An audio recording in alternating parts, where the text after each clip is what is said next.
फागुन मास का संकष्टी चतुर्थी व्रत कथा। श्री गणेश कथा के अनुसार एक बार देवता कई विपदाओं में घिरे थे। तब वो मदद मांगने भगवान शिव के पास आया। उस समय शिव के साथ कार्तिकेय और गणेश जी भी बैठे थे। देवताओं की बात सुनकर शिव जी ने कार्तिकेय गणेश जी से पूछा कि तुम में से कौन देवताओं के कष्टों का निवारण कर सकता है। तब कार्तिकेय और गणेश जी से दोनों ने ही सवाए को इस कार्य के लिए समक्ष बताया। इस पर भगवान शिव ने दोनों की परीक्षा लेते हुए कहा कि तुम दोनों में से जो सबसे पहले पृथ्वी की परिक्रमा करके आएगा वही देवताओं की मदद करने जाएगा।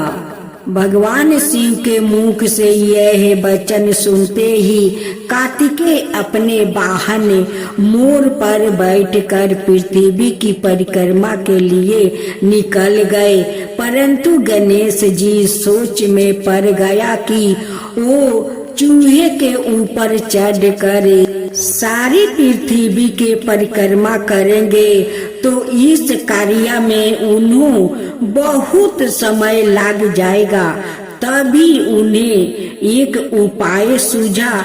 गणेश अपने स्थान से उठे और अपने माता पिता की 7 बार परिक्रमा करके वापस बैठ गया। परिक्रमा करके लौटने पर कार्तिकेय सवाए को विजेता बताने लगे। तब शिव जी ने श्री गणेश से पृथ्वी के परिक्रमा न करने का कारण पूछा। तब गणेश ने कहा, माता पिता के चरणों में ही समस्त लोक है। यह सुनकर भगवान शिव ने गणेश जी को देवताओं के संकट दूर करने की आज्ञा दी। इस प्रकार भगवान शिव ने गणेश जी को आशीर्वाद दिया कि चतुर्थी के दिन जो तुम्हारा पूजन करेगा और रात्रि में चंद्रमा को अर्घ देगा उसके तीनों ताप यानी दैहिक ताप, देविक ताप और भौतिक ताप दूर होगा। इस व्रत को करने से व्रतधारी के सभी तरह के दुखों दूर होगा और उसे जीवन के भौतिक सुख की प्राप्ति होगी। चारों तरफ से मनुष्य की सुख समृद्धि बढ़ेगी। पुत्रा पुत्रादि धन संपत्ति की कमी नहीं रहेगी। दूसरा अध्याय। एक समय की बात है, राजा हरिश्चंद्र के राज्य में एक कुम्हार था। वह मिट्टी के बर्तन बनाता लेकिन वो कच्चे रह जाते थे। एक पुजारी की सलाह पर उसने इस समस्या को दूर करने के लिए एक छोटा बालक को मिट्टी के बर्तनों के साथ आवा में डाल दिया। उस दिन संकष्टी चतुर्थी का दिन था। उस बच्चे की माँ अपने बेटे के लिए परेशान थी। उसने गणेश जी से बेटे की कुशलता की प्रार्थना की। दूसरे दिन जब कुम्हार ने सुबह उठकर देखा तो आवा में उसके बर्तन तो पक गया लेकिन बच्चे का बाल पका भी नहीं हुआ था। वह डर गया और राजा के दरबार में जाकर सारी घटना बताई। इसके बाद राजा ने उस बच्चे के और उसकी माँ को बुलवाया तो माँ ने सभी तरह के विघ्न को दूर करने वाली संकष्टी चतुर्थी का वर्ण किया। इस घटना के बाद से महिलाएं संतान और परिवार के सौभाग्य के लिए संकट चतुर्थी का व्रत करने लगी। तीसरी कथा। एक समय की बात है कि विष्णु भगवान का विवाह लक्ष्मी जी के साथ निश्चित हो गया।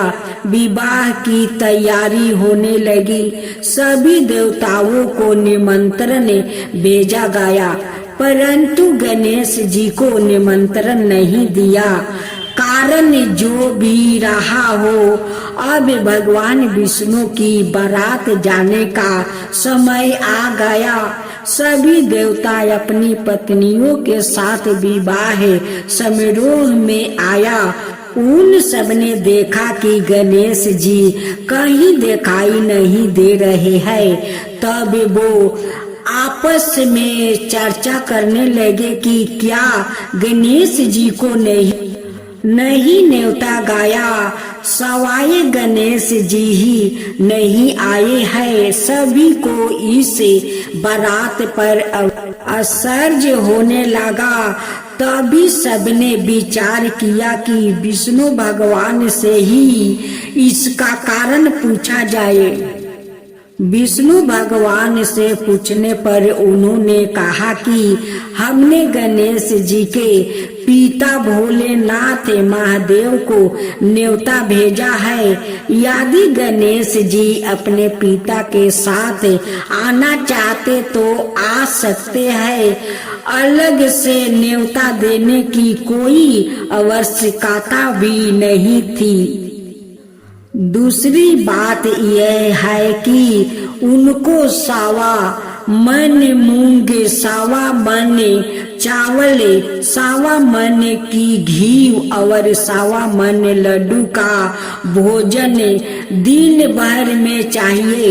यदि गणेश जी नहीं आएंगे तो कोई बात नहीं, दूसरे का घर जाकर इतना सारा खाना पीना अच्छा भी नहीं लगता। इतनी बात कर ही रहे थे कि किसी एक ने सुझाव दिया, यदि गणेश जी आ भी जाए तो उनको द्वारपाल बनाकर बैठा देंगे कि आप घर की याद रखना। आप तो चूहे पर बैठकर धीरे धीरे चलेंगे तो बारात से बहुत पीछे रह जाएंगे। यह सुझाव भी सबको पसंद आ गया तो विष्णु भगवान ने भी अपनी सहमति दे दी। होना क्या था कि इतने में गणेश जी वहां आ पहुँचे और उन्होंने समझा बुझा कर घर की रखवाली करने बैठा दिया। बारात चल दी। तब नारद जी ने देखा कि गणेश जी तो दरवाजे पर ही बैठे हुए हैं, तो वो गणेश जी के पास गए और रुकने का कारण पूछा। गणेश जी कहने लगे कि विष्णु भगवान ने मेरा बहुत अपमान किया है। नारद जी ने कहा कि आप अपनी मूषक सेना को आगे भेज दे तो वहां रास्ता खोद देगी, जिससे उनके वाहन धरती में धंस जाएगा। तब आपको सम्मान पूर्वक बुलाना पड़ेगा। अब तो गणेश जी ने अपनी मूषक सेना जल्दी से आगे भेज दिया और सेना ने जमीन पोली कर दी। जब बारात वहां से निकली तो रथ का पहिया धरती में धंस गया। लाख कोशिश करे परंतु पहिया नहीं निकले। सभी ने अपने अपने उपाय किया परंतु पहिया तो नहीं निकले। बलि की जगह जगह से टूट गया। किसी की समझ में नहीं आ रहा था कि अब क्या किया जाए। तब तो नारद जी ने कहा, आप लोग ने गणेश जी का अपमान करके अच्छा नहीं किया। यदि उन्हें मनाकर लाया जाए तो आपका कार्य सिद्ध हो सकता है और यह संकट टल सकता है। शंकर भगवान ने अपने दूत नंदी को भेजा और वो गणेश जी को लेकर आए। गणेश जी का आदर सम्मान के साथ पूजन किया। तब कहीं रथ के पहिया निकले। अब रथ के पहिए निकल गया परंतु वो टूट फूट गया। तो उन्होंने सुधारे कवन पास के खेत में खेती काम कर रहा था, उसे बुलाया गया। खेती अपना कार्य करने के पहले श्री गणेशाय नमः कह कर गणेश जी की वंदना मन ही मन करने लगा। देखते ही देखते हाथी ने सभी पहियों को ठीक कर दिया। तब हाथी कहने लगा कि हे देवताओं, अपने सबर प्रथम गणेश जी को नहीं मनाया होगा और ना ही उनकी पूजा की होगी, इसलिए तो आपका साथ यह संकट आया है। हम तो मूर्ख अज्ञानी है, फिर भी पहले गणेश जी को पूजते हैं, उनका ध्यान करते हैं। आप लोग तो देवता गण है, फिर भी आप गणेश जी को कैसे भूल गया।